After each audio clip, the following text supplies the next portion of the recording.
మా latest videos కోసం మా ఈ తెలుగు న్యూస్ ఛానల్ సబ్స్క్రైబ్ చేసి గంట సింబల్ యాక్టివేట్ చేసుకోండి. ఈ రోజే ఆఖరు శ్రావణ సోమవారం, పరమ పవిత్రమైన రోజు. శ్రావణ మాసంలోని సోమవారాలు అంటే పరమేశ్వరుడికి ఎంతో ప్రీతి.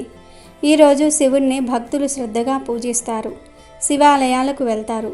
ఈరోజు మీరు ఏం చేసినా చేయకపోయినా రాత్రి 12 లోపు మానవ సేవయే మాధవ సేవ అని తెలిపే ఈ కథ వింటే చాలు, మీ జీవితం అద్భుతంగా మారిపోతుంది. పరమేశ్వరుడి అనుగ్రహం లభిస్తుంది. శివయ్య మీ ఇంటికి వస్తాడు, వద్దన్న ఐశ్వర్యాన్ని ఇస్తాడు.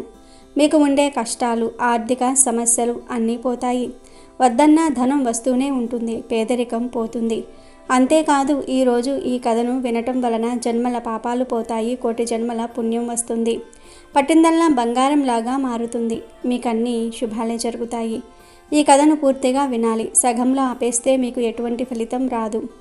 ఫ్రెండ్స్, కథ వినే ముందు కామెంట్ బాక్స్లో ఓం నమః శివాయ అని కామెంట్ చేయండి. అలాగే ఈ వీడియోకి ఒక లైక్ కొట్టి మాకు సపోర్ట్ చేయండి. అనగనగా ఒక నగరంలో సావిత్రి అనే ఒక మహా ధనవంతురాలు ఉండేది. ఆమె భవంతి ఆకాశాన్ని తాకేంత ఎత్తులో ఇంద్రభవనాన్ని తలపించేలా ఉండేది. ఆమె ఒంటిపై ఉన్న నగల కాంతి సూర్యుడిని సైతం సిగ్గుపడేలాగా చేసేది. ఆమెకు సంపదతో పాటు శివునిపై అపారమైన భక్తి కూడా ఉండేది. రోజు గంటల తరబడి శివుడికి పూజలు చేసేది. నుదుట ఎప్పుడూ విభూతి రేఖలు మెరుస్తూ ఉండేవి. సోమవారం రోజు మాత్రం తప్పనిసరిగా పూజలు చేసేది. కానీ ఆమెలో ఒక పెద్ద చెడు గుణం పాతుకుపోయి ఉంది. అది పరమ పిసినారితనం. ఆమె రక్తంలోనే లోభం కలిసిపోయింది. రూపాయి ఖర్చు చేయాలంటే ఆమె ప్రాణం పోయినంతగా విలవలలాడిపోయేది. ఆమె కొడుకు పేరు శివయ్య, చాలా శాంత స్వభావి. కోడలు రాణి, పేరుకు తగ్గట్టే సుగుణాల రాశి. అత్తగారి పిసినారితనాన్ని చూస్తూ ఆమె మౌనంగా బాధపడేది, కానీ ఎప్పుడూ ఎదురు చెప్పేదే కాదు.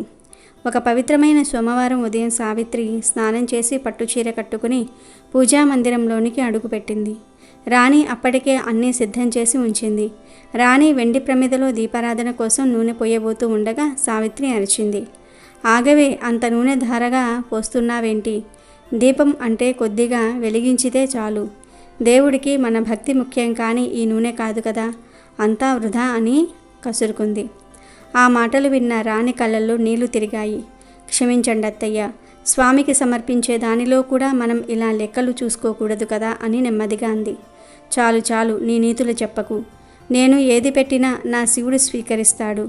ఆడంబరాలతో శివుణ్ణి మెప్పించాలని చూసే మూర్ఖురాలని కాదు నేను అని సావిత్రి గర్వంగా చెప్పి ఒక వాడిపోయిన పువ్వును శివలింగంపై ఉంచి పూజ మొదలుపెట్టింది. నైవేద్యం పేరుతో బంగారు పళ్ళెంలో ఒక చిన్న బెల్లం ముక్క పెట్టింది. రాణి ఆ దృశ్యాన్ని చూసి, ఓ పరమేశ్వర, నా అత్తగారికి మంచి మనసును ప్రసాదించు తండ్రి. సంపద శాశ్వతం కాదని, దానం చేసే గుణమే గొప్పదని ఆమె గ్రహించేలాగా చెయ్యి తండ్రి అని మనసులోనే వేడుకుంది. కైలాసంలో ధ్యానంలో ఉన్న పరమశివుడు రాణి ఆర్తనాదాన్ని విన్నాడు. సావిత్రి భక్తిలోని డొల్లతనాన్ని, ఆమె గుండెలోని పిసినారితనాన్ని గమనించాడు. ఆమెకు గుణపాఠం నేర్పించాలని, ఆమెలోని అజ్ఞానమనే చీకటిని తొలగించాలని నిర్ణయించుకున్నాడు. కొద్దిసేపటికే సావిత్రి ఇంటి ముందుకు ఒక వృద్ధ భిక్షగాడు వచ్చాడు. అతని బట్టలు చెరిగిపోయి ఉన్నాయి. శరీరం ఆకలితో నకనకలాడిపోతుంది. కళ్ళు లోపలికి పీకుపోయి ఉన్నాయి. కర్ర సహాయంతో బలహీనంగా అడుగులు వేస్తూ, భవతీ భిక్షాందేహి, 3 రోజులుగా పచ్చి మంచినీళ్లు కూడా ముట్టలేదు. ఆకలితో ప్రాణం పోతుంది. దయచేసి కాస్తంత అన్నం పెట్టమ్మా అని దీనంగా అడిగాడు. వంటగదిలో రాణి వండిన పదార్థాల సువాసన ఇల్లంతా గుబారిస్తోంది. కానీ సావిత్రి ముఖం చిట్లించి, అన్నమా, అయ్యో, ఈరోజు ఇంట్లో ఏమీ వండనే లేదే, అందరూ ఉపవాసం, ఇదిగో ఈ నీళ్లు తాగి వెళ్ళు అని అబద్ధం చెప్పి ఒక చెంబుతో నీళ్లు ఇచ్చింది. ఆ భిక్షగాడు మౌనంగా ఆ నీళ్లు త్రాగి ఆమె వైపు ఒక్కసారి చూసి నిట్టూరుస్తూ వెళ్ళిపోయాడు. ఆ తర్వాత సావిత్రి వంటగదిలోనికి వెళ్ళి చూడగా నిలువెల్లా గజగజ వణికిపోయింది. వండిన పదార్థాలతో నిండుగా ఉన్న పాత్రలన్నీ ఖాళీగా ఉన్నాయి. ఒక్క మెతుకు కూడా లేదు. అయ్యో, నా వంట ఏమయ్యింది? రాణి, నువ్వేమైనా దాచిపెట్టావా అని కేకలు వేసింది. కానీ ఆమెకు లోపల భయం మొదలైంది. మరుసటి రోజు అదే భిక్షగాడు మళ్ళీ వచ్చాడు. ఈసారి అతని కళ్ళల్లో అంతులేని దుఃఖం ఉంది. అమ్మా, నిన్న ఆకలితో వెళ్ళాను. ఇంటికి వెళ్ళేసరికి నా భార్య చలికి తట్టుకోలేక చనిపోయింది. కనీసం ఆమె శవాన్ని కప్పెట్టడానికైనా ఒక పాత చీర దానం చెయ్యమ్మా అని ఏడుస్తూ వేడుకున్నాడు. సావిత్రికి జాలి కలగలేదు, పైగా విసుగొచ్చింది. పాత చీరల, నా దగ్గర అలాంటివేమీ లేవు. నా పట్టు చీరలు నీలాంటి వాళ్లకు ఇవ్వడానికి కాదు, పో ఇక్కడి నుంచి పో అని కఠినంగా తరిమేసింది. అతను మౌనంగా వెనుదిరిగాడు. సావిత్రి తన గదిలోనికి వెళ్ళి నిలువుటద్దం ముందు నిలబడి తన విలువైన పట్టు చీరల బీరువాను తెరిచి చూసింది. అంతే, ఆమె గుండె ఆగిపోయినంత పనైంది. వందలాది పట్టు చీరలతో నిండుగా ఉండాల్సిన బీరువా పూర్తిగా ఖాళీగా ఉంది. లోపల కనీసం ఒక్క దారపు పోగు కూడా లేదు. ఆమెకు కళ్ళ కింద భూమి కంపించినట్లుగా అనిపించింది. 3వ రోజు ఆ భిక్షగాడు పిచ్చివాడిలా ఏడుస్తూ తల బాదుకుంటూ వచ్చాడు. అయ్యో దేవుడా, అమ్మా, నా భార్య పోయింది. ఇప్పుడు నా ఒక్కగానొక్క కొడుకు కూడా నన్ను వదిలి వెళ్ళిపోయాడు. నా గతి ఏంటి తల్లి అని గుండెలు పగిలేలాగా రోదించాడు. ఆ మాటలు విన్న మరుక్షణమే అప్పటి వరకు ఆరోగ్యంగా ఉన్న సావిత్రి కొడుకు శివయ్య అమ్మా అని పిలుస్తూ ఉన్న చోటనే కుప్పకూలిపోయాడు. అతనిలో చలనం లేదు, శ్వాస లేదు. సావిత్రి ప్రపంచం ఒక్కసారిగా తలా తునకలయ్యింది. శివ, కన్నా అంటూ కొడుకుపై పడి బోరున విలపించింది. తన పిసినారితనం, తన అహంకారం, తన కఠినత్వం ఒక్కొక్కటిగా ఆమె కళ్ళ ముందు కదిలాయి. ఆ వచ్చింది సామాన్య భిక్షగాడు కాదు, నా భక్తిని పరీక్షించడానికి వచ్చిన ఆ పరమశివుడే. అయ్యో, ఎంత మూర్ఖురాలిని! నా సంపద, నా చీరలు పోయినా బుద్ధి రాలేదు. ఇప్పుడు నా ప్రాణానికి ప్రాణమైన కొడుకునే దూరం చేసుకున్నాను అని తల బాదుకుంది. ఆమెలోని అహంకారం పగిలిపోయింది. గర్వం కరిగిపోయింది. పిసినారితనం పశ్చాత్తాపపు కన్నీటిలో కొట్టుకుపోయింది. వెంటనే లోపలికి పరుగున వెళ్ళి ఒక పెద్ద పళ్ళెంలో పండ్లు, పూలు, కొత్త వస్త్రాలు ఉన్న ధనాన్ని తీసుకుని వీధుల్లోనికి పరిగెత్తింది. భిక్షగాడి కాళ్లపై పడి, స్వామి మహాదేవ, నన్ను క్షమించు. అజ్ఞానంతో కళ్ళు మూసుకుపోయి నిన్ను గుర్తించలేకపోయాను. నా ధనమదం నా కళ్ళను కప్పేసింది. నీకు పెట్టని ఈ సంపద నాకు వద్దు. నిన్ను అలంకరించని ఈ ప్రాణం నాకు వద్దు. దయచేసి నా బిడ్డ ప్రాణాలను నాకు భిక్షగా పెట్టు తండ్రి అని వేడుకుంది. ఆమెలోని పరివర్తనకు ఆర్తికి శివుడు చలించిపోయాడు. భిక్షగాడి రూపం మాయమే. ఆ స్థానంలో దివ్యమైన కాంతితో, చేతిలో త్రిశూలంతో, ప్రశాంతమైన వదనంతో సాక్షాత్తు పరమశివుడు ప్రత్యక్షమయ్యాడు. సావిత్రి, లే, మానవ సేవే మాధవ సేవ. నాకు చేసే ఆడంబర పూజల కన్నా అవసరంలో ఉన్న జీవికి చేసే సహాయమే నాకు అత్యంత ప్రీతికరమైనది. నీ గుండెలో కరుణ లేనప్పుడు నీ పూజలకు అర్థం లేదు. నీ తప్పును నువ్వు గ్రహించావు. నీలోని అజ్ఞానం తొలగిపోయింది. ఇదే నేను నీ నుంచి కోరుకున్నది అని ప్రసన్నంగా పలికి శివయ్య తలపై తన అభయహస్తాన్ని ఉంచాడు. వెంటనే శివయ్య నిద్రలో నుంచి లేచినట్లుగా లేచి కూర్చున్నాడు. ఆ రోజు నుండి సావిత్రి పూర్తిగా మారిపోయింది. తన ఆస్తిని పేదల కోసం, ఆర్తుల కోసం ధారపోసింది. అన్నదాన సత్రాలు కట్టించింది. ఎందరో పేదలకు అండగా నిలిచింది. నిజమైన భక్తి అంటే ఆడంబరంతో కాదు, ఆర్తితో ఉందని తెలుసుకుని తన మిగిలిన జీవితాన్ని సార్థకతం చేసుకుంది. మహాదేవుడికి ఎందరో మహాభక్తులు ఉండేవారు. ఇప్పటికీ ఎందరో ఉన్నారు, ఇకపై కూడా ఉంటారు. వారిలో ఒకరే తిరుతొండార్. తిరుతొండార్ జీవితంలో జరిగిన అద్భుతమైన సంఘటనలు తెలియజేసుకుంటే మనలో కూడా భక్తి శ్రద్ధలు పెంపొందుతాయి. తిరుతొండారు కాంచీపురంలోని తొండ మండలంలో రజకుడిగా పుట్టాడు. శివ ధ్యానైక తత్పరుడు. శివభక్తులను ఆరాధించేవాడు, సేవించేవాడు. శివభక్తుల బట్టలను ఉతికేవాడు. శివభక్తుల అవసరములు తీర్చేవాడు, వారికి సహాయం చేసేవాడు. శివుడు ఇతన్ని భక్తికి మెచ్చి అందరికీ ఇతని విశేషము తెలియపరచాలి అనుకున్నాడు. అప్పుడు శివుడు ఒక పేదవాడిగా మారి మెడకు రుద్రాక్షలతో, దేహమంతా విభూది పూసుకుని, చిరిగిపోయిన దుస్తులతో ఒక శివభక్తుడిలాగా తిరుతొండార్ దగ్గర ప్రత్యక్షమయ్యాడు. అతనిని చూడగానే తిరుతొండారుకు మైకం కమ్మింది. తేరుకుని అతనిని కొలిచాడు. తనను ప్రశ్నించాడు. స్వామి, మా ఇల్లు మీ రాకతో పావనమయ్యింది. ఎందుకని మీరు చిక్కిపోయారు? మీ దుస్తులను ఉతికి పెట్టనీయండి, మీకు సేవ చేసుకొనివ్వండి అని ప్రార్థించాడు. ఆ శివభక్తుడు తిరుతొండారుకు ఒక షరతుతో ఆ బట్టలను ఉతకడానికి ఇచ్చాడు. ఆ షరతు ఏమిటి అంటే, ఆ బట్టలు ఉతికి ఆరవేసి తనకు సూర్యాస్తమయం లోపల అందజేయాలి. లేని ఎడల బక్కచిక్కిన తను చలికి చనిపోతాను అని చెప్పాడు. తొండారు ఇందుకు అంగీకరించాడు. అంగీకరించే సమయానికి ఎండ బాగానే ఉంది. వెంటనే ఆ బట్టలను ఉతికాడు. ఆరవేసే సమయానికి పెద్ద వాన ఒకటి వచ్చింది. సూర్యుడు అస్తమించే సమయం వచ్చేసింది. ఆ బట్టలు ఆరే పరిస్థితి కనబడలేదు. తొండారు తబ్బిబ్బయ్యాడు.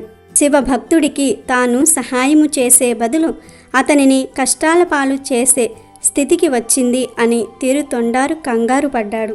ఈ పాపాన్ని తలుస్తూ ఆ బట్టలుతికే రాయికి తన తలను వేసి కొట్టుకున్నాడు.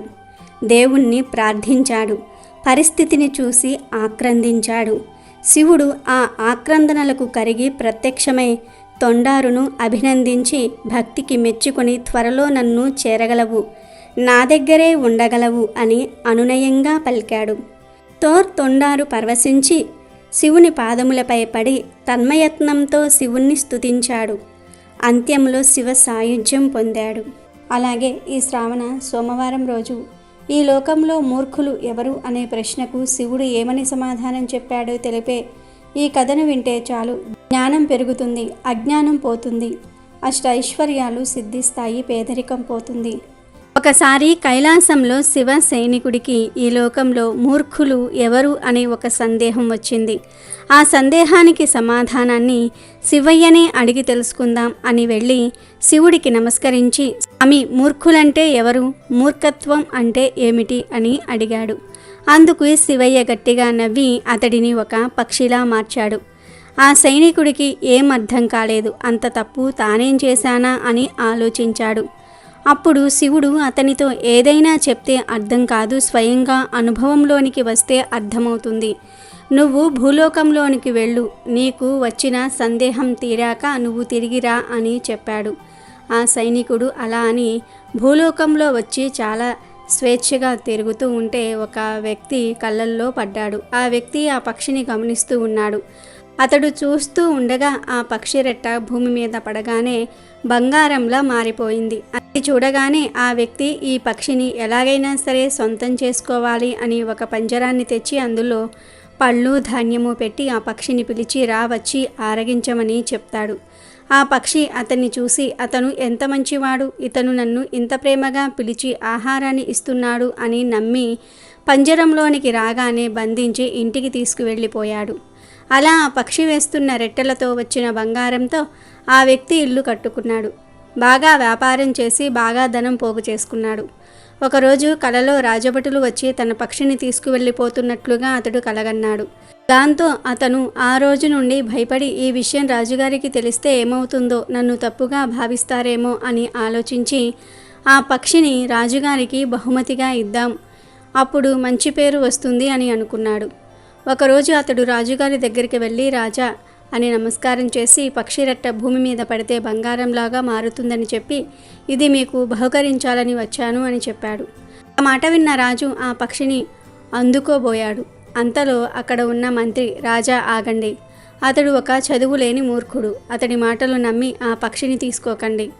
అందుకు తిరస్కారంగా ఆ పంజరాన్ని తీసి పక్షిని ఎగరనివ్వండి అని చెప్పాడు. ఆ మాటలకు రాజు అలాగే చేయగా ఆ పక్షి తుర్రుమని ఎగిరింది. అప్పుడే ఆ పక్షి వేసిన రెట్ట బంగారంగా మారగా చూసిన అందరూ ఆశ్చర్యపోయారు. మంత్రి ముఖం మాత్రం అవమానంతో మాడిపోయింది. ఇక తరువాత ఆ పక్షి రూపంలో ఉన్న సైనికుడు శివుడి దగ్గరకు బయలుదేరాడు.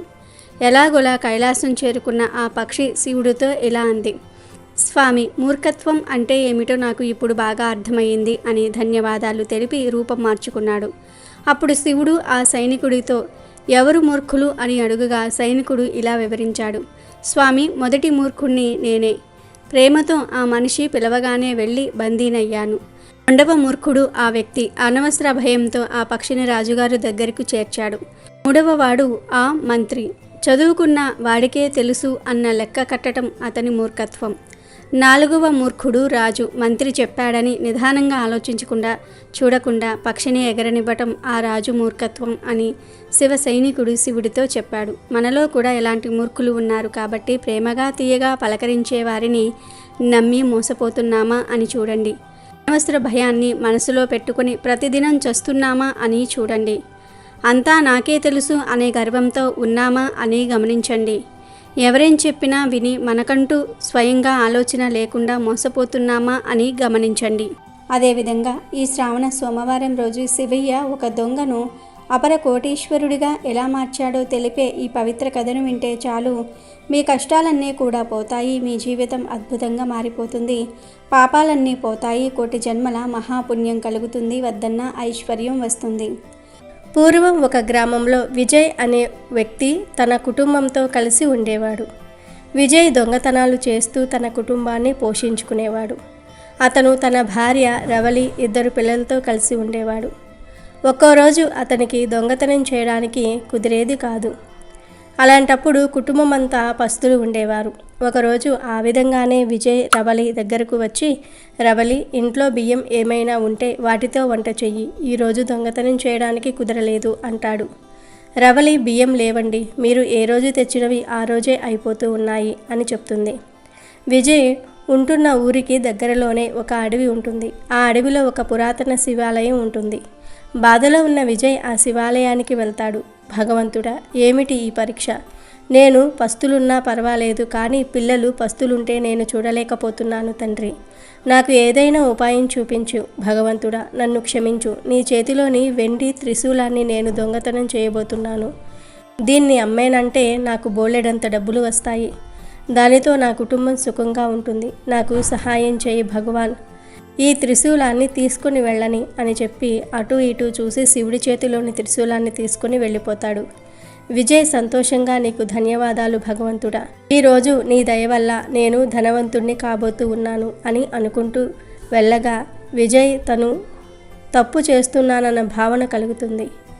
మనసులోనే లేదు ఇలా భగవంతుడి త్రిశూలం దొంగతనం చేయకూడదు, అయినా ఊరుకున్నంత మాత్రాన ఇంత పెద్ద పాపం నేను చేయకూడదు. నా కుటుంబం ఆకలితో ఉన్నా సరే ఇలా భగవంతుని త్రిశూలం నేను తీసుకువెళ్ళను. ఇప్పుడే వెనక్కి తిరిగి వెళ్ళి దీన్ని అక్కడ పెట్టి వచ్చేస్తాను అనుకుంటాడు. ఇలా అనుకుంటూ విజయ్ తిరిగి గుడికి వెళ్తాడు. త్రిశూలాన్ని తిరిగి శివుణ్ణి చేతిలో పెట్టేస్తాడు. నన్ను క్షమించు దేవా, నేను పెద్ద పాపం చెయ్యబోయాను. జీవితంలో ఇంకెప్పుడు దొంగతనాలు చెయ్యను. పని దొరికినప్పుడు సంపాదించి తింటాం అని భగవంతుడికి దొంగతనం చేయనని ప్రమాణం చేసి ఇంటికి తిరిగి వెళ్ళిపోతాడు. విజయ్ భార్య రవలి, అరే, ఈరోజు కూడా వట్టి చేతులతోనే తిరిగి వచ్చారే, వెళ్ళి ఏమైనా తీసుకుని రండి, పిల్లలు ఆకలితో ఉన్నారు అంటుంది. రవలిని, నేను భగవంతుడికి ప్రమాణం చేశాను, జీవితంలో ఇంకెప్పుడు దొంగతనాలు చేయనని. నాకు పని దొరికితే ఆ పనినే చేసుకుంటాను. అప్పటి వరకు ఆకలితో ఉండాల్సి వచ్చినా సరే అలాగే ఉందాం, అంతేగాని దొంగతనాలు చెయ్యను రవలి అంటాడు. అలా ఎందుకంటున్నారండి అని రవలి అడుగగా విజయ్ జరిగిందంతా కూడా చెప్తాడు. ఇది విని రవలి కూడా సరేనంటుంది. ఈ విధంగా కుటుంబం అంతా 2 రోజులు ఆకలితో ఉంటారు. ఆ రోజు విజయ్ దుఃఖిస్తూనే ఆ శివ మందిరానికి వెళ్తాడు. పార్వతీదేవి శివునితో ఈ విధంగా అంటుంది, ఓ దేవా, నీ భక్తుడు విజయ్ 2 రోజుల నుండి ఆకలితో ఉన్నాడు. అది విన్న పరమశివుడు, అవును దేవి, విజయ్ నాపై ఎంతో నమ్మకం పెట్టుకున్నాడు. తొందరలోనే అతనికి మంచి రోజులు రాబోతూ ఉన్నాయి అంటాడు.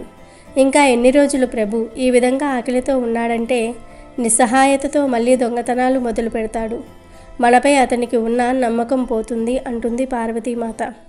నీవు చింతించకు దేవి, నేను ఈరోజే అతనికి మార్గదర్శకం చెప్తాను అని పరమశివుడు ఆ రోజు విజయ్ కలలోనికి వస్తాడు. గుడి మెట్లపైన కూర్చుని అతని కోసం ఎదురు చూడమని చెప్తాడు. భగవంతుడు చెప్పినట్లుగానే మరుసటి రోజు ఉదయం విజయ్ శివాలయం చేరుకున్నాడు. భగవంతుడికి దండం పెట్టుకుని అక్కడే మెట్లపైన కూర్చుంటాడు. కొంచెం సేపటికి పక్క ఊరు నుండి బట్టల కంపెనీ యజమాని శ్యామ్ దాస్ అక్కడికి వస్తాడు. అతను మందిరంలో పూజ చేసుకుని తిరిగి వస్తూ ఉండగా అక్కడే కూర్చున్న విజయ్ చూస్తాడు. విజయ్ని చూసి, నువ్వు ఎవరు, ఎందుకు ఇలా ఊదాసీదంగా ఇక్కడ కూర్చున్నావు, నీకేం కష్టం వచ్చిందో నాతో చెప్పు అంటాడు. విజయ్, అయ్యా, నా కుటుంబం అంతా 2 రోజుల నుంచి పస్తు ఉన్నది. నేను ఏదైనా పని చేసుకోవాలి అనుకుంటున్నాను, కానీ ఏ పని దొరకటం లేదు అంటాడు. ఓ, ఇంతేనా, దీనికి నువ్వు బాధపడవలసిన అవసరమే లేదు. నువ్వు నా బట్టల మిల్లులో పనిచేస్తావా అని శ్యామ్ దాస్ అడుగుతాడు. మీకు పుణ్యం ఉంటుంది సేటు గారు, నేను కష్టపడి పనిచేస్తాను అంటాడు విజయ్. సరే అయితే, నీకు ఎప్పటి నుంచి రావాలని ఉంటే అప్పటి నుంచి పనిలోనికి వచ్చేసేయ్. ఇదిగో నా కార్డు తీసుకో, ఈ అడ్రస్కి నువ్వు రా, ఈ డబ్బులు కూడా తీసుకో, వీటితో మీ కుటుంబానికి భోజనం ఏర్పాటు చెయ్యి అంటాడు శ్యామ్ దాస్. విజయ్ సేటుకు కృతజ్ఞతలు తెలిపి ఇంటికి వెళ్తాడు. భార్యకు జరిగిందంతా కూడా చెప్తాడు. ఇది విని వారంతా ఎంతో సంతోషపడతారు. మరుసటి రోజు ఉదయాన్నే విజయ్ సేటు యొక్క బట్టల మిల్లుకు వెళ్తాడు. సేటు తనకి పనిని ఇస్తాడు. ఆ పనిని అతను ఎంతో శ్రద్ధగా చేస్తాడు. అప్పట్నుంచి ప్రతిరోజు విజయ్ సైకిలుపై ఆఫీసుకు సమయానికి వెళ్తాడు. బాగా కష్టపడి పనిచేసి మెల్లమెల్లగా పనంతా నేర్చుకుంటాడు. అప్పట్నుంచి సేటు అతనిపై పూర్తిగా ఆధారపడుతూ ఉంటాడు. శ్యామ్ దాస్: అరే విజయ్, నువ్వు వచ్చాక నా సంపాదన రెట్టింపు అయ్యింది.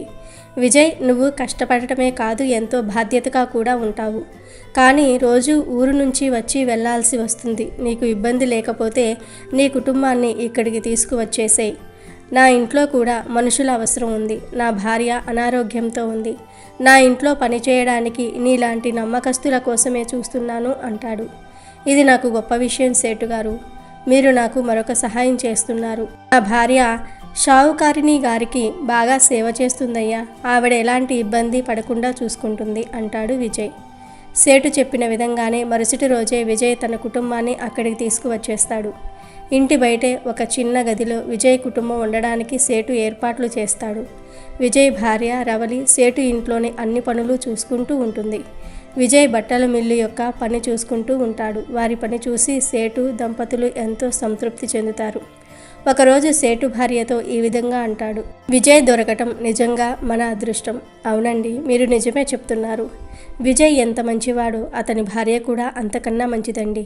మనకు పిల్లలు లేరు. ఒకవేళ ఉండి ఉంటే వారు కూడా మనకు ఇంత సేవలు చేసేవారు కాదేమోనండి అంటుంది ఆమె. నువ్వు నిజమే చెప్పావు అంటాడు షావుకారు. ఈ విధంగా కాలం గడుస్తూ ఉంటుంది. మెల్లమెల్లగా సేటు భార్య ఆరోగ్యం కుదుట పడుతుంది. ఒకరోజు ఆమె సేటుతో: ఏవండి, విజయ్ అతని భార్య మనకు చేస్తున్న సేవలు మన సొంత వాళ్ళు కూడా చేయరండి. మనకేమో పిల్లలే లేరు. వీళ్ళే మన పిల్లల్లా మనల్ని ఎంతో బాగా చూసుకుంటున్నారు. నేను ఇంకా ఎంతకాలం ఉంటానో ఏమో అంటుంది. అలా అనకు, నీకేమీ కాదు అంటాడు సేటు. అలా కాదండి, ఇంకా బ్రతికుంటానని నాకు అనిపించటం లేదు. నేను వెళ్ళిపోయాక వాళ్ళే మీకు అన్ని సేవలు చేస్తారు. వీళ్ళనే మన ఆస్తికి వారసులుగా చేయండి. ఇలా అంటూనే సేటు భార్య కన్ను మూస్తుంది. సేటు ఎంతగానో దిక్కిస్తాడు. అప్పుడు ఆయన ఒంటరివాడైపోతాడు. మెల్లగా కాలం గడుస్తుంది. విజయ్ ఇంకా రవలి సేట్ను ఎంతో బాగా చూసుకుంటూ ఉంటారు. నా భార్య చనిపోయినట్లుగానే ఏదో ఒకరోజు నేను చనిపోతాను. అప్పుడు నా ఆస్తి ఏమవుతుంది? నా ఆస్తి మొత్తం విజయ్ పేరున రాసేయడమే మంచిది. ఇన్ని రోజులు విజయే కదా ఒక కొడుకులాగా మమ్మల్ని చూసుకున్నాడు. నా భార్య కూడా అదే కోరుకుంది అని ఆలోచిస్తూ ఉంటాడు సేటు. మరుసటి రోజు సేట్ లాయర్ని పిలిపిస్తాడు. తన ఆస్తి మొత్తం విజయ్ పేరున రాసేస్తాడు. మరుసటి రోజు విజయ్ని పిలిచి ఇలా అంటాడు: విజయ్, ఇంక నేను వెళ్ళిపోయే సమయం వచ్చింది. అయ్యో అయ్యా, అలా అంటున్నారేమిటి అంటాడు విజయ్. అలా కాదు విజయ్, ఈ ప్రపంచంలోనికి వచ్చిన ప్రతివారు వెళ్ళిపోక తప్పదు. నేను ఇప్పుడు పెద్దవాడిని అయిపోయాను. నా ఆస్తి మొత్తం నీ పేరున రాసేశాను. నా తర్వాత ఈ ఆస్తి మొత్తానికి నువ్వే వారసుడివి అంటాడు సేటు. అలా అంటున్నారేమిటయ్యా? మీ ఆస్తి నాకెలా ఇస్తారు? అలా ఎలా తీసుకుంటాను అంటాడు విజయ్. విజయ్, నాకు పిల్లలు లేరు. నువ్వే ఒక కొడుకులాగా మాకు సేవలు చేశావు. నిన్నే మా కొడుకులాగా భావించాము. నా భార్య కూడా అదే కోరుకుంది. ఇదంతా భగవతేచ్ఛ అయ్యగారు. ఆయన ఆజ్ఞ ప్రకారమే మీరు నాకు కలిశారు. ఇదంతా భగవతేచ్ఛ అయ్యగారు. ఆయన ఆజ్ఞ ప్రకారమే మీరు నాకు కలిశారు. మీకు సేవ చేయాలని నాకు రాసిపెట్టి ఉంది అంటాడు విజయ్. కొన్ని రోజులకు సేటు కూడా చనిపోతాడు. విజయ్, రవలి కలిసి అతనికి అంతిమ సంస్కారాలు చేస్తారు. ఇప్పుడు విజయ్ అపార సంపత్తికి అధిపతి అయ్యాడు. అలాగే శివుని పట్ల అతని భక్తి కూడా పెరుగుతూ వచ్చింది. పేదవాళ్లకు దానాలు చేసేవాడు. అలాగే అవసరంలో ఉన్న వాళ్ళను ఎంతగానో ఆదుకునేవాడు. ఈరోజు ఈ కథను వింటే చాలు, మీరు పట్టిందల్లా బంగారంలాగా మారుతుంది, రాజయోగం పడుతుంది. పూర్వకాలంలో ఆంధ్రదేశాన గౌమతి తీరంలో ఒక కుగ్రామంలో ఒక నిరుపేద బ్రాహ్మణుడు నివసిస్తూ ఉండేవాడు. అతని పేరు శివయ్య. అతని భార్య పేరు రాజేశ్వరి. వాళ్ళు కడు నిరుపేదలు. చాలా కాలానికి ఆ దంపతులకు ఒక కొడుకు కూతురు జన్మించారు. ఆ దంపతులు వారిని అల్లారు ముద్దుగా పెంచుకున్నారు. కానీ దారిద్ర్యం వల్ల ఆ బిడ్డల్ని సరిగ్గా సాకలేకపోతున్నామే అని ఆ దంపతులు నిరంతరం బాధపడుతూ ఉండేవారు. రాను రాను ఆ బిడ్డలు పెరిగి పెద్దవారవుతూ ఉన్నారు. వారి ఆలనా పాలన ముద్దు మురిపాలు తీర్చుకొను స్తోమత రాను రాను దుర్భరమైపోసాగింది. ఒకనాడు ఆ దంపతులు తమ దుస్థితిని గురించి బాధపడుతూ ఉండగా శివయ్య భార్యతో, ఈ దారిద్ర్య అవస్థ భరించలేకున్నాము. నేను తిరుపతికి వెళ్ళి స్వామి దర్శనం చేసుకొని అక్కడే ఏదైనా పని చూసుకొని డబ్బు సంపాదించుకు వస్తానన్నాడు. అందుకు భార్య రాజేశ్వరి కూడా అంగీకరించింది. బిడ్డలను జాగ్రత్తగా చూసుకోమని భార్యకు చెప్పి శివయ్య తిరుపతికి కాలినడకన బయలుదేరాడు. వెళ్ళగా వానికి మార్గ మధ్యమందు ఒక ముసలి బ్రాహ్మణుడు తారసపడ్డాడు. ఎక్కడికి వెళ్తున్నావని శివయ్యను ప్రశ్నించాడు. శివయ్య తన దీనస్థితిని వివరించి డబ్బు సంపాదనకు తిరుపతి వెళ్తున్నానని చెప్పాడు. అతని మాటలు విన్న వృద్ధుడు, ఓయి వెర్రివాడా, నీవు తిరుపతి వెళ్ళినంత మాత్రాన, స్వామి దర్శనం చేసుకున్నంత మాత్రాన డబ్బు సంపాదించుకోగలవా? నీ దారిద్ర్యం పోయి నీకు సకలైశ్వర్యాలు కలిగి నువ్వు నీ భార్య బిడ్డలు సుఖపడేలాగా చేయగల వ్రతమొకటి ఉన్నది. అది చెప్తాను, శ్రద్ధగా విను. భక్తితో ఆ వ్రతం ఆచరించి తరించు అన్నాడు. అయ్యా, మీరు నా పాలిట దేవుడిలాగా తారసపడ్డారు. ఆ వ్రతం ఏమిటో, అది ఎలా చేయాలో, ఏ విధి విధానంతో చేయాలో చెప్పి నన్ను కృతార్థుణ్ణి చేయవలసిందని వేడుకున్నాడు. వాళ్ళిద్దరూ ఒక చెట్టు నీడకు చేరి కూర్చున్నారు. శివయ్యతో ఆ వృద్ధుడు ఈ విధంగా చెప్పసాగాడు. పూర్వం వంగదేశాన్ని సూరసేనుడనే మహారాజు పరిపాలిస్తూ ఉండేవాడు. అతనికి సుగుణవతి సౌందర్యవతి అగు కుమార్తె ఉండేది. ఆమె పేరు సీమంతిని. ఆమెకు పసితనం నుండి శివదేవుడంటే అపారమైన ప్రీతి. భక్తితో నిరంతరం పూజలు పునస్కారాలు చేస్తూ ఉండేది. యాజ్ఞవల్య ముని సతి మైత్రేయి ఈ సంగతి తెలుసుకొని ఆ రాకుమారి వద్దకు వెళ్ళి సోమవార వ్రత మహత్యాన్ని, ఆ వ్రత విధానాన్ని తెలియజెప్పింది. ఆనాటి నుండి రాకుమారి సీమంతిని సోమవార వ్రతాన్ని భక్తి శ్రద్ధలతో చేస్తూ ఉండేది. సదాశివుని దివ్య కథలను వింటూ ఆయన ముందే భక్తి ప్రవర్తులను పెంచుకుంటూ విద్యాబుద్ధులను ఆరితేరుతూ యుక్త వయసులోకి వచ్చింది. అంగదేశానికి చేరువలో గల అంగదేశాన్ని ఇంద్రసేనుడనే రాజు పరిపాలిస్తూ ఉన్నాడు. ఆ రాజునకు చంద్రగతుడనే కుమారుడు ఉన్నాడు. అతడు గుణమణి భూషణుడు, సౌందర్య సంపన్నుడు. యుక్త వయసు వచ్చిన ఆ సుగుణ రాకుమారునకు వివాహం చేయు నిమిత్తం విప్రులకు వాని చిత్రపటాన్ని తగిన రాకుమార్తెలను అన్వేషించుటకు అన్య రాజులకు పంపించాడు. వాళ్ళు దేశాలు తిరిగి వంగదేశం చేరారు. రాజదర్శనం చేసుకుని తాము వచ్చిన పనిని నివేదించి తమ రాకుమారుని చిత్రపటాన్ని రాజుకు అందజేశారు. రాజు ఆ పటాన్ని అంతఃపురంలో రాకుమార్తెకు చూపించుటకై పంపించాడు. ఆ పటాన్ని చూసిన రాకుమారి సీమంతిని తన అంగీకారాన్ని తెలియజేసింది. ఇరు వర్గాల వారు ఎంతగానో ఆనందించారు.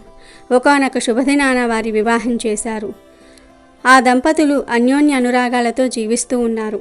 అన్యోన్య అనురాగాలతో జీవిస్తున్న ఆ దంపతుల జీవితంలో విధి వక్రించింది. ఒకనాడు చంద్రాంగతుడు తన మిత్రులతో కలిసి నౌకా విహారానికి బయలుదేరాడు. కొంత దూరం పోయేసరికి ప్రకృతి తన ప్రళయ రూపాన్ని చూపించింది. తీవ్రమైన పెను తుఫాను గాలులతోనూ సుడిగుండాలతోనూ సముద్ర కెరటాలు ఉవ్వెత్తున లేస్తూ సముద్ర జలాన్ని అల్లకొల్లోలం చేసాగాయి. ఆ సముద్ర పెను తుఫానులో చంద్రాంగతుడు నౌక చిక్కుకుపోయి అతలాకుతలమై మునిగిపోయింది. ఆ నౌకలోని వారందరూ కూడా నీటిలో మునిగిపోయి ఆర్తనాదాలు చేస్తూ అసువులు బాశారు. చంద్రాంగతుడు మాత్రం తనకు దొరికిన చిన్న కొయ్య ముక్కను పట్టుకుని ప్రాణరక్షణకై పలు ప్రయత్నాలు చేయసాగాడు. ఇంతలో అతనికి కొంత దూరంలో మనిషి తలతోనూ పాము శరీరంలోనూ ఉన్న నాగకన్య కనిపించింది. ఆమె ముఖం అద్భుత సౌందర్యంతో విలసిల్లుతూ వర్ణింపనలని జడకాని అందంతో వెలిగిపోతున్నది. చంద్రగతునికి ఆమె ముఖం అత్యంత ఆకర్షణీయంగాను, శరీరం మాత్రం మిక్కిలి భయంకరముగాను తోచింది. ఏమి చేయడానికి తోచక అట్లే చూస్తూ ఉండిపోయాడు. ఆ నాగకన్య చంద్రగతుణ్ణి తన తోకతో చుట్టి పట్టుకుని తన లాగలోకానికి తీసుకుని వెళ్ళిపోయింది. తన ప్రభువైన తక్షకుని ముందు నిలబెట్టింది. అంతటా తక్షకుడు, రాకుమారి, ఎవరీ రాకుమారుడు? ఎందుకు నా ముందు నిలబెట్టావు? నీవేమైనా ఇతనిని ప్రేమించితివా అని ప్రశ్నించి తన దివ్య దృష్టితో చంద్రగతుని వృత్తాంతమును పూర్తిగా తెలుసుకున్నాడు. అంతటా నాగకన్యతో, ఓ నాగసుందరి, ఇతడు సామాన్యుడు కాడు. మహాపతివ్రతయగు సీమంతిని యొక్క భర్త. ఆ మహాపతివ్రత యొక్క పాతివ్రత్య మహిమ వలన ఇతను ఇంకా చావక మిగిలి ఉన్నాడు. ఆమె నుండి మనకు ముప్పు రాకముందే నీవు ఇతడిని తీసుకుని వెళ్ళి భూలోకంలో విడిచిపెట్టి రమ్ము. ఆమె సోమవార వ్రత నిరతురాలు, ఆమె శివభక్తురాలు అయినందువలన ఇతను మనకు చిక్కిన ప్రాణాలతో ఉన్నాడు. ఇక ఇతనిని భూలోకంలో విడిచిపెట్టిరా అని నాగకన్యను ఆజ్ఞాపించాడు. వీరి మాటలు వింటున్న చంద్రాగతుడు ఏమి పాలుపోక బిత్తరపోయి చూస్తూ ఉన్నాడు. వానిని చేరి, రాకుమారా, కలవరపడకు, నీ భార్య భక్తి వలన నీవు ప్రాణాలతో మాకు చిక్కావు. నీవు చనిపోయా ఉంటున్నా నీ భార్య నమ్మలేక నీవు వస్తావని నిరీక్షిస్తుంది. నిన్ను నీ రాజ్యానికి చేరువలో భూమిపై విడిచిపెడతారు, వెంటనే బయలుదేరు అని అతనికి అమూల్యమైన కానుకలిచ్చి సాగనంపాడు తక్షకుడు. సీమంతిని తన భర్త వెళ్ళిన నౌక మునిగిపోయిందని, అందరూ చనిపోయారని విన్నా తన భర్త బ్రతికే ఉన్నాడన్న నమ్మకంతో అతడు క్షేమంగా తిరిగి రావాలని శివదేవుణ్ణి ప్రార్థిస్తూ ఎదురు చూస్తూ ఉన్నది. ఎంతకు భర్త జాడ తెలియక, హే జనని పార్వతీదేవి, మిమ్మల్ని నిరంతరం పూజించినందుకు ఇదేనా మీ కరుణ? నా భర్త ఎక్కడ ఉన్నా ఎలా ఉన్నా సత్వరం ఇక్కడకు చేర్చి నన్ను నా మాంగళ్యాన్ని కాపాడవలసిందని అహోరాత్రులు అన్నహారాలు ముట్టకుండా శివదేవుణ్ణి ఆరాధన చేస్తున్నది. ఒకనాటి రాత్రి పార్వతీదేవి ఆమెకు కలలో సాక్షాత్కరించి, సీమంతిని, కలవరపడకు, నీ భర్త సజీవుడై ఉన్నాడు, అతి త్వరలో నీ చెంతకు రానున్నాడు అని చెప్పి అంతర్ధానమయ్యింది. కలలో అందున ప్రాతకాలపు స్వప్నంలో దేవి సాక్షాత్కరించి పలికిన పలుకులు వృధా కావని ధైర్యం తెచ్చుకుని భర్త కొరకు ఎదురు చూస్తూ ఉన్నది. ఆ మరునాడు ఆమె సోమవార వ్రతాన్ని ఆచరించి ప్రసాదాన్ని కళ్ళకద్దుకునే సమయానికి చంద్రాగతుడు మణిమయ రత్నాలతో ఆమె కన్నుల ముందు సాక్షాత్కరించాడు. దేవి, నీ వ్రత మహత్యం వలనే బ్రతికి బయటపడ్డాను. నాగకన్యలు నన్ను రక్షించి తమ రాజు వద్దకు తీసుకుపోగా ఆ మహనీయుడు నీ వృత్తాంతమంతా కూడా తన దివ్య దృష్టితో చూసినవాడై వారిని హెచ్చరించి అపూర్వమైన కానుకలతో నన్ను భూమికి సాగనంపాడు అని చెప్పాడు. ఓ విప్రోత్తమ, వింటివి కదా శివదేవుని వ్రత మహిమ. నీవు నీ గ్రామానికి వెళ్ళి నీవు నీ భార్య సోమవార వ్రతము శివదేవుని ఆరాధన చేసి మీ ఇతి బాధలు తప్పించుకుని సుఖశాంతులతో సిరి సంపదలతో వర్ధిల్లవలసిందన్నాడు. అయ్యా, ఆ వ్రత విధానమేమిటో చెప్పి నన్ను కృతార్థుని చేయండి అని శివుడు అంటాడు. ఉదయమే లేచి స్నానం చేసి గృహాన్ని ముగ్గులతో తీర్చిదిద్ది ఈశాన్య భాగాన పీఠంపై శివదేవుని పటాన్ని ఉంచి దీపాన్ని వెలిగించి అష్టోత్తర శతనామాలతో మారేడు దళాలతో శివుణ్ణి ఆరాధించి కొబ్బరికాయ కొట్టి ధూప దీప నైవేద్యాలు ఉంచి కొబ్బరి ముక్కలలో పంచదారను గాని బెల్లం స్వామికి నివేదించి కథ చెప్పుకొని ఆ ప్రసాదాన్ని అందరికీ పంచిపెట్టి మీరు కళ్ళకు అద్దుకొని తీసుకోవాలి. ఇలా 3 సోమవారాలు భక్తి శ్రద్ధలతో శివదేవుణ్ణి ఆరాధించాలి.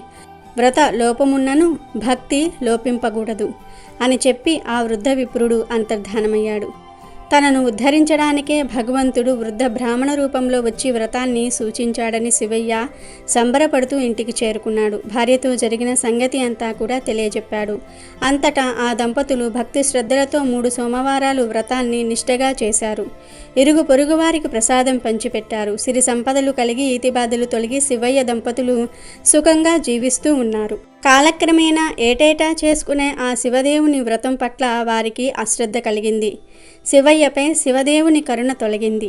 శివయ్య మళ్ళీ పూర్వపు స్థితికి వచ్చాడు. అంటే ఏమీ లేనివాడిగా తయారయ్యాడు. శివయ్య ఒక ఇంటి ముందు ఆగి భవతి భిక్షాందేహి అన్నాడు. ఆ మాటలకు ఆ ఇంటిలో ఉన్న స్త్రీ, ఈరోజు మేము శివదేవుని వ్రతం చేసుకుంటున్నాము, పూజా పీటల మీద ఉన్నాము, లేచి రావటం కుదరదు, ఈ పూటకు వెళ్ళి రేపు రండి అని చెప్పింది.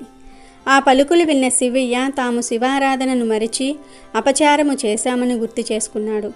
తిన్నగా నదికి వెళ్ళి స్నానం చేసి ఇంటికి వచ్చి పూజాపీఠంపై కూర్చొని శివదేవునికి పూజ చేశాడు.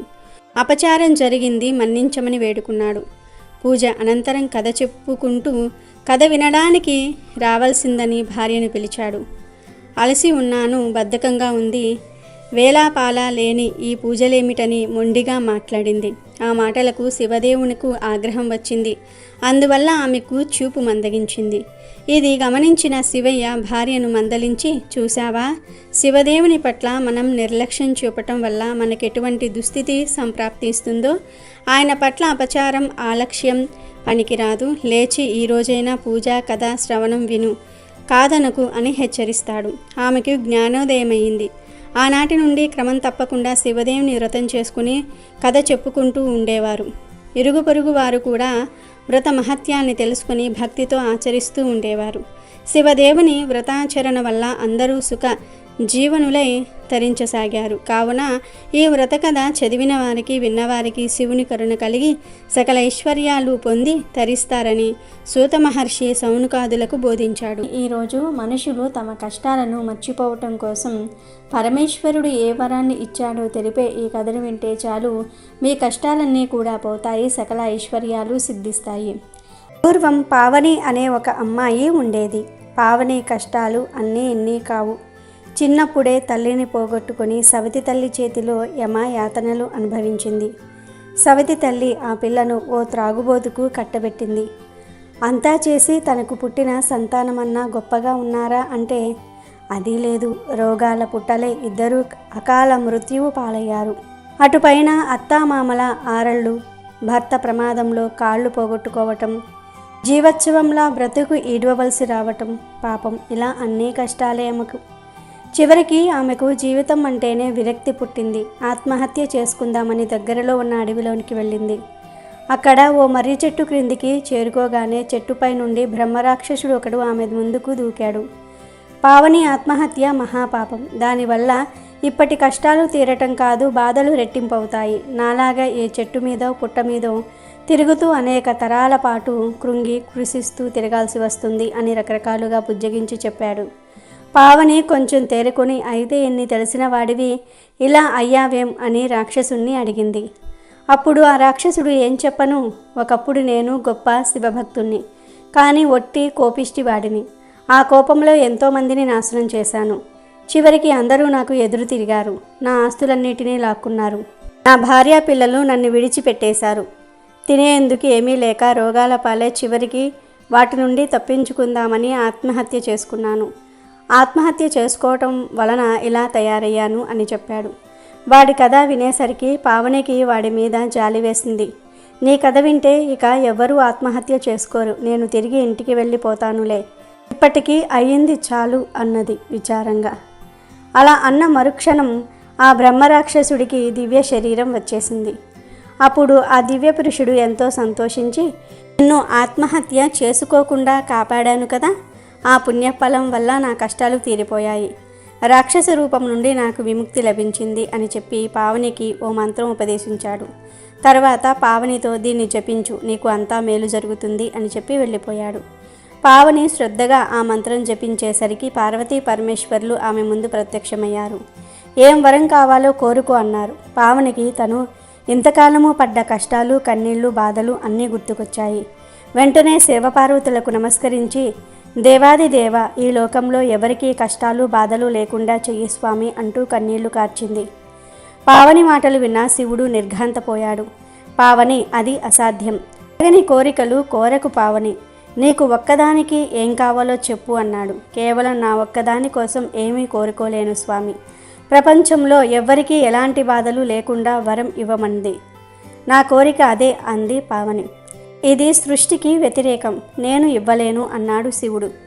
వేరే ఏదైనా కోరిక కోరుకో పావని అన్నది పార్వతీదేవి. తల్లి, నా కోరిక అదొక్కటే, నేనేం చెయ్యను అంది పావని. పాపం ఆడపిల్ల అడుగుతుంది. ఆమె కోరుకున్న వరమే ఏదో ఇచ్చేస్తే పోలేదా, అట్లా కఠినంగా మాట్లాడతారెందుకు అని భర్తతో నెమ్మదిగా చెప్పింది పార్వతమ్మ. లేదు పార్వతి, మనుషులు గతంలో చేసిన పనుల వల్లనే వాళ్లకు కష్టాలు కానీ సుఖాలు కానీ కలుగుతాయి. ఆ కర్మచక్రంలో నా వంటి వాళ్ళు జోక్యం చేసుకోకూడదు. చేసుకోను అన్నాడు శివుడు. ఇక చేసేది లేక పార్వతమ్మ, నీ కోరికను మార్చుకో అమ్మా అని పావనికి చెప్పింది. లేదమ్మా, నా కోరికలో మార్పు లేదు. ఈ లోకంలో కష్టాలతోటి బాధలతోటి ఎవ్వరూ నశించకూడదు అన్నది పావని. అప్పుడు పార్వతి నవ్వుతూ భర్త కేసి చూసింది. శివుడు కలవరపడ్డాడు. తలోనో ఓ మంచి ఆలోచన తట్టింది శివుడికి. సరే, అలాగే కానీ పావని, నీ కోరిక ప్రకారమే మానవుడికి మతిమరుపు ప్రసాదిస్తున్నాను. ఎన్ని కష్టాలు వచ్చినా ఎన్ని బాధలు ఉన్నా ఒక్కసారి మంచి నిద్రపోయి లేస్తే చాలు తన బాధలన్నిటినీ కూడా మర్చిపోగలుగుతాడు.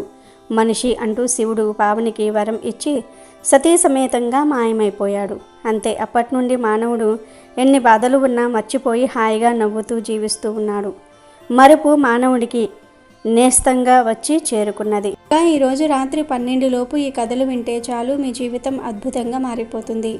పరమేశ్వరుడి అనుగ్రహం లభిస్తుంది. శివయ్య మీ ఇంటికి వస్తాడు. వద్దన్న ఐశ్వర్యాన్ని ఇస్తాడు. మీకు ఉండే కష్టాలు, ఆర్థిక సమస్యలు అన్నీ పోతాయి. వద్దన్న ధనం వస్తూనే ఉంటుంది. పేదరికం పోతుంది. అంతేకాదు, ఈరోజు ఈ కథను వినటం వలన జన్మల పాపాలు పోతాయి. కోటి జన్మల మహాపుణ్యం వస్తుంది. పట్టిందల్లా బంగారం లాగా మారుతుంది. మీకు అన్ని శుభాలే జరుగుతాయి. అమెజాన్లో బెస్ట్ డిస్కౌంట్స్ కోసం వీడియో డిస్క్రిప్షన్లో లింకు ఉంది, చూడండి. అలాగే మా టెలిగ్రామ్ ఛానల్ సబ్స్క్రైబ్ చేసుకోండి.